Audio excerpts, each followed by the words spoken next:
Namaste students. Today we'll be discussing about the chapter Journal. See class 11. You are doing accountancy for the very first time. All the concepts are new for you. As if just assume that you are not in class 11. Assume that you are in class nursery only. And I'm going to teach you ABC. See, till now we have done all the concepts, basic concepts of accountancy at least, that what are the basic terms, what is debit, what is credit, what is a real account, what is a personal account, what is a nominal account, all these things at least we have done. So now we are going to start with the practical chapter, the chapter which is numerical which is numerically based, on which numericals are there. That chapter is journal. You might have heard this word journal before. Journal means anything, any subject related book you may say, in which you get subject related content. A journal can be of a chemistry journal also. It could be a mathematics journal. It could be a science journal, right? So, but in terms of accountancy, in language of accountancy, journal is a book of original entries in which transactions are recorded in chronological order. Long definition. I know there's only one solution to understand it. Let's break it. First of all, journal is a book of original entry. The word original entry means that transactions are first of all recorded in this book which is known as journal. You know that in accountancy, we are going to record only those transactions which can be expressed in terms of money. You have already learned the process of accounting, accounting cycle, accounting process. You have already learned that first of all, we have to identify the transaction. Identification of transaction means to check this thing, that whether it is a monetary transaction or a non-monetary transaction. Because in accountancy, we can't record a non-monetary transaction. Non-monetary transaction means like quality of the staff, dedication of the staff, though it is very important, but still we can't measure the intelligence, we can't measure the honesty or the dedication in terms of money. So they can't be recorded. After identifying the transaction, the second step is we have to record them. If you remember the accounting cycle, what was it? Identification, recording, classifying, summarizing, analyzing and interpretation. So let's start with the first step, that is recording of the business transaction. Recording is done in the book of original entry, in the book of primary entry, which is known as journal. This is the base of the accountancy, students. If you understand journal in a proper way, you can do accountancy very easily. The accountancy will become your cup of tea. You can do it wholeheartedly. But for doing that, you need to understand what journal is. Look at the columns. The first column is date. Date means the date on which transaction took place. Like suppose if I say today is 1st of June. If on 1st of June I have sold goods worth rupees 10,000 to Sham, then what will I do? I'll write today's date here and then I'll write the entry. So it means that we are recording transaction date-wise on daily basis. We are recording it on daily basis because journal can never end. You can never stop recording entries in journal. It will continue throughout the year. But we are recording transaction date-wise, so we can say that recording is done on a chronological basis. Now, the next column is particulars. Here you have to form the entry which I will teach you how to frame. Then the next column is ledger folio, LF. LF stands for ledger folio. Ledger folio means the page number of the ledger book in which you can find out this transaction. See, as I told you in the beginning only, that we can't make you understand all the concept of accountancy, especially to class 11 in one go, because it's a new concept for you. Ledger comes in the next step. Ledger is prepared after preparation of journal. So meanwhile, have some patience and understand this thing only, that ledger folio means the page number of the ledger book in which this entry which you will be passing here will be classified. Recording is done in journal, classification is done in ledger, which is the next step. Then you have to write the amount in debit column and the credit column. Today I am going to tell you one thing, girls, that whenever any transaction happens in the business, it will affect at least two accounts. One account is debited, means the amount of one account will be written in debit column and the amount of the next account will be written in credit column. And both the accounts will be debited and will be credited with the same amount only. And this is known as the principle of double entry system. What do we call it? Double entry system means when any transaction happens. See, I have written so many transactions here just to make you understand the concept. We'll be discussing all these transactions in detail. So, but remember one thing, that all these transactions are going to affect at least two accounts. It may affect more than two accounts also, but it can never happen that any transaction will affect only one account. This can't happen. Two accounts will be affected at least. So whenever two accounts will be affected, one will be debited, other will be credited.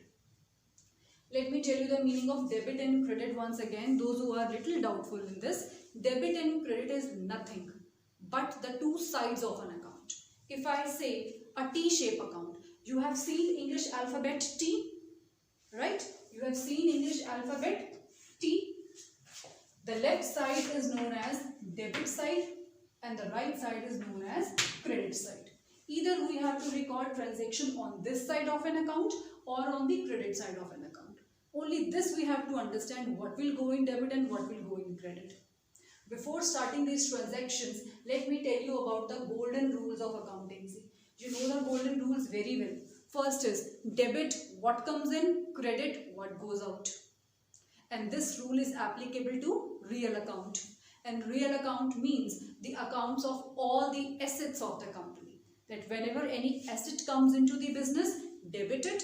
Whenever any asset goes out, just credit it. Then second, we have personal accounts with us. Personal accounts means accounts of all the natural persons like you and I, and accounts of all the artificial persons like banks, schools, colleges, hospitals, fine, companies. All these are artificial personal accounts. And in the eyes of law, natural person and artificial person, they are separate, but the rule which is applicable on natural personal will be applicable to artificial personal accounts also. And the rule is debit the receiver, credit the giver. It means that if any person receives money, then you have to debit his account. And if any person gives money, then you have to credit his account. And this rule is applicable to real account like you and I, as well as to personal accounts like companies, banks, schools, colleges, hospitals, universities, CBSE board, ICSE board, to everyone. Got it? And the third rule is nominal accounts. Nominal accounts means accounts of all the expenses and the incomes, right? If you have done or if you have incurred some expense, debit it. If you have received some income, credit it. As simple as that. All the assets are debited and all the liabilities are credited. So let us start with the first transaction. First of all, before passing the entries, you need to learn. In the beginning only it will happen with you. Once you are clear with the journal, you can do it very easily, but initially please follow all the steps which I am going to tell you today. The first transaction is started business with cash. The first step is always to identify which two accounts are involved in the transaction. If I say started business with cash, then automatically it should come in your mind that which two accounts are affected. The first account which affect is, here is cash. And second, you know very well that whenever we start a business with the cash, then that amount of money is known as capital. This is the first term which we did when we started the topic basic accounting terms. Now try to understand this transaction, that you started business with cash in the form of capital, right? So cash and capital, two accounts are there. So this is the first step. to check which two accounts are involved. The next step is to check that what is the nature of these accounts. Cash in nature is an asset and capital in nature is a liability.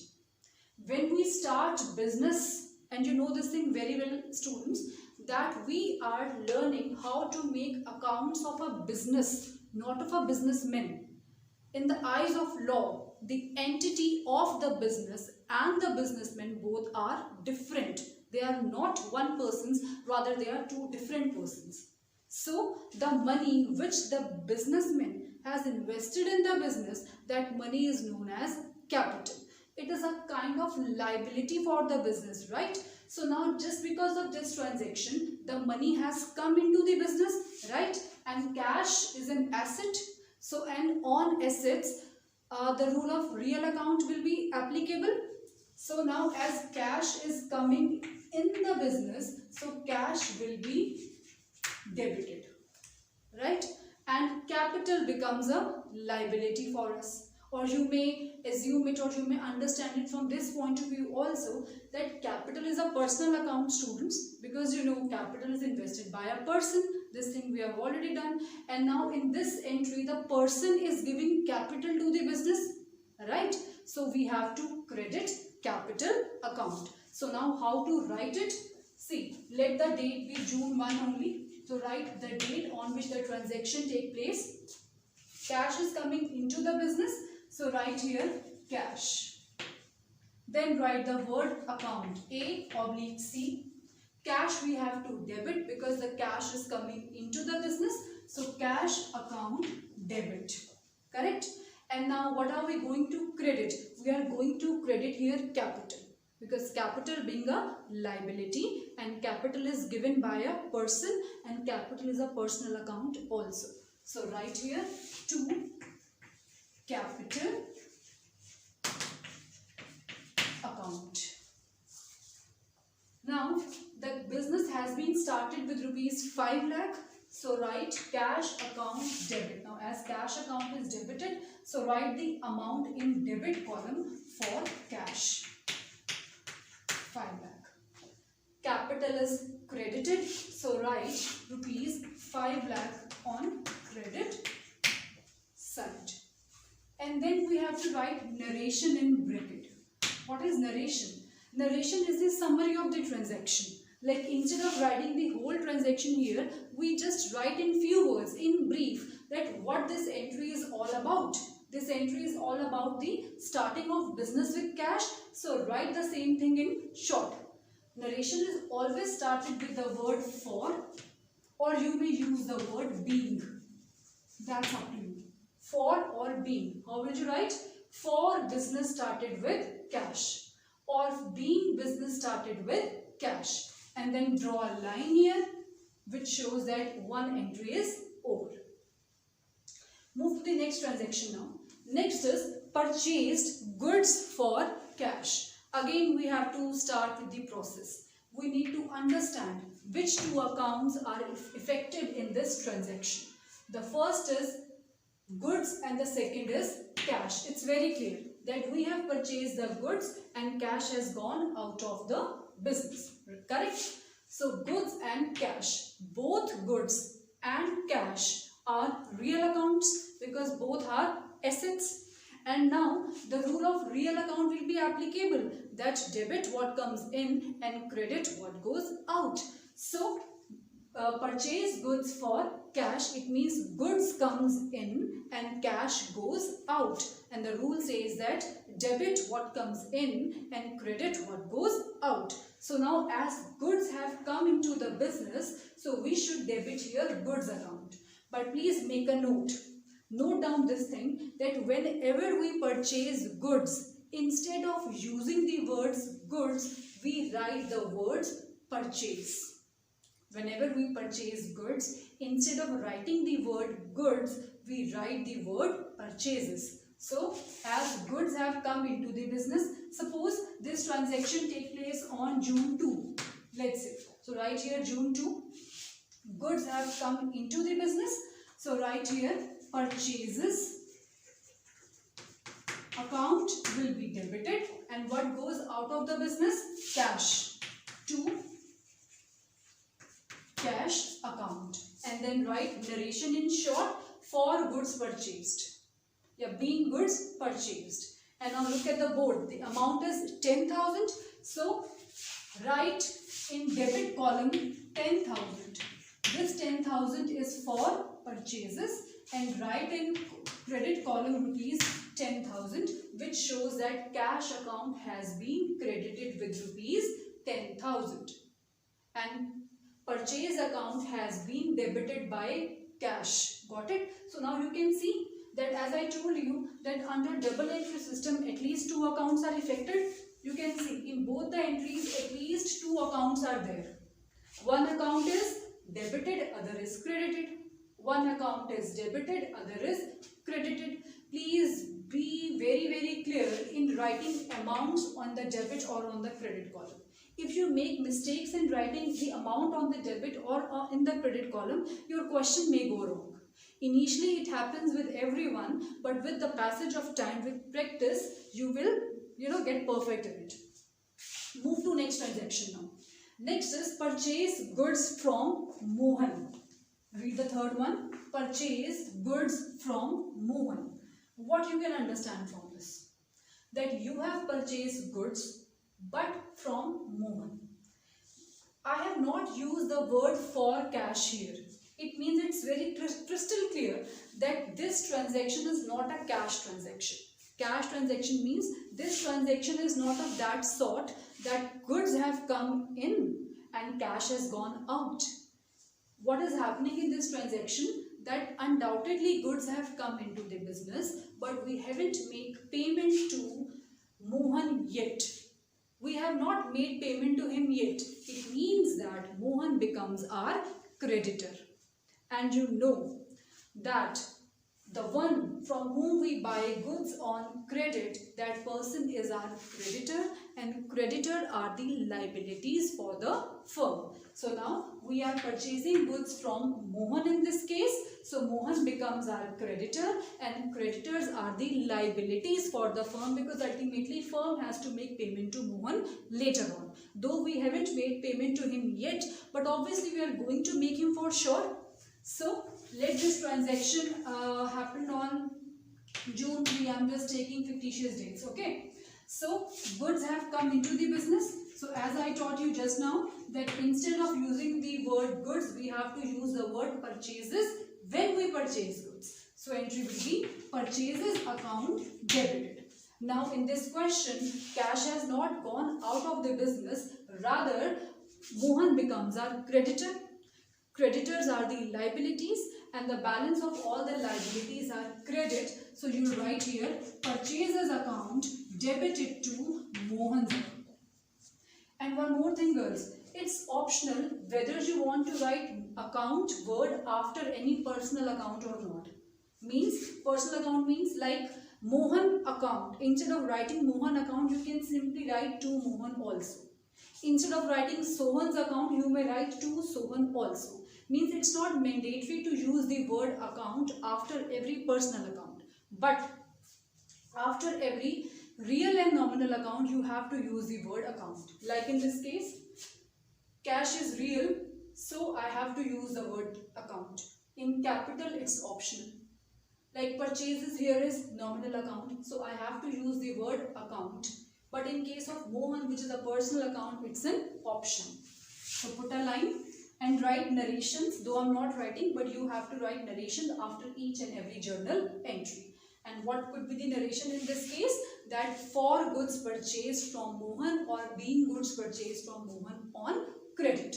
And amount here is 40,000. So purchases will be debited by 40,000 and Mohan's account will be credited. I hope it's clear. Move to next transaction now. Next is cash sales. What do you mean by this transaction? Cash sales means that you have sold the goods. Goods have gone out of the business and cash has come in. So again, first of all, try to understand which two accounts we have used here. We have used here cash and sales. Two accounts we have used. Got it? Cash and sales. And one account we have used here cash and other is sales. Now check, cash is an asset, so it is a real account. Sales is an income, so it is a nominal account. So it means two different accounts are there and their nature is also different. So two different rules will be applicable. So now you need to understand. It's all about logic, students. Cash sales means cash has come into the business, right? So cash account will be debited because cash comes under assets and the rule of real account will be applicable, debit what comes in. So whenever you sell the goods, obviously you get cash in return. So cash will come into the business and what is going out of the business? Goods are going out of the business. Now entry is very clear, I hope. As cash is coming into the business, write here cash account debit. Goods are going out of the business, so write here 2. Now again you need to note down one thing, that whenever we sold the goods, we never use the word goods. We have to use the word sales. When we buy the goods, we need to use the word purchases. When we sell the goods, we need to use the word sales. So entry will be cash account debited to sales account. Let this transaction occurred on June 3 only. Let it be on the same day. So cash account debited to sales account. Then write the narration on your own in short. That is for goods sold for cash or being goods sold for cash. And then write the amount as cash account is debited. So on debit side you write 50,000. Sales is credited. So write here 50,000. Come to the next transaction now. Next is goods sold to Mohan. Now in this case what are we doing? We are selling goods to Mohan. Please compare this transaction and the transaction which is written above it. In this we are selling the goods but for cash. In this we are selling the goods but for cash word is not mentioned. It means that we aren't sure that whether we have got the cash in return or not. It means that this kind of sale, this sale has become a credit sale. Credit sale means udhar, right? So credit sale means that you have sold the goods to your customer but the customer haven't made the payment to your company yet. आपके business के पास अब तक cash नहीं आया. So in that case, the customer to whom you have sold the goods, like in this case you have sold the goods to Mohan, so Mohan becomes your debtor. Okay, Mohan becomes your debtor. So now try to understand which two accounts are affected here. The first is Mohan's and second is goods. We have sold goods to Mohan. We haven't received cash from Mohan. Mohan becomes our debtor because as per the definition, the one to whom we sell goods on credit becomes our debtor. And debtor are assets and assets are having debit balances. So we'll write here Mohan. And now Mohan is a personal account, so it's optional whether you want to use the word account or not. You can simply write Mohan debited to sales account. Please try to relate these two transactions. In this sales account is credited because in both the transactions the goods are going out of the business and we have sold them.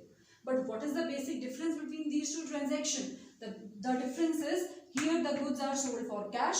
Cash has come into the business and the debit what comes in. In this case we have sold goods to Mohan and Mohan becomes our debtor and debtors are the assets. That's why I have debited here Mohan's account and write the amount 20,000 and 20,000. I hope this thing is clear to everyone. Now move to next transaction. Next is rent paid. Now you have paid rent here, right? Try to understand the meaning. Rent you have paid means your business have paid rent to somebody outside. Got it? So try to understand which two accounts are affected being here.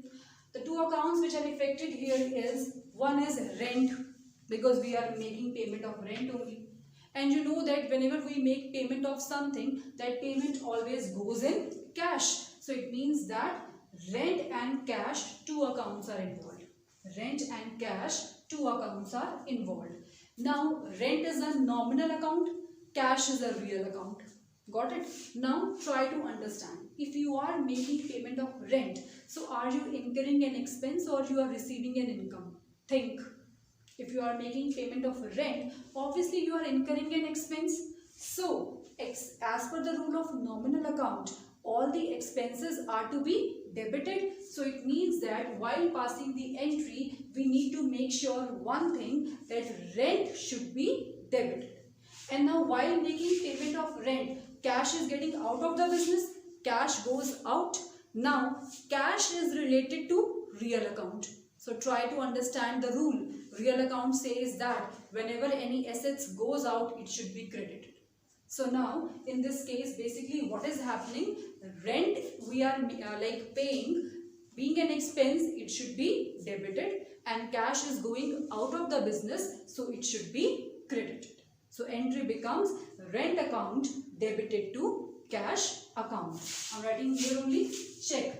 Entry will be rent account will be debited to cash account. Last, received interest. Now what is happening in this case? Your firm, your business is receiving some interest from somewhere.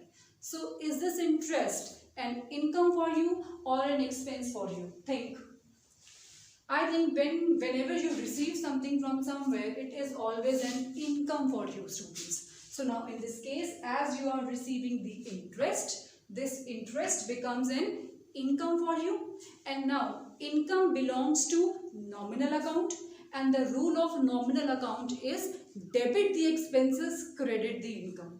So it's crystal clear that in this case, interest should be credited. Why? Because we are receiving the interest and it is an income.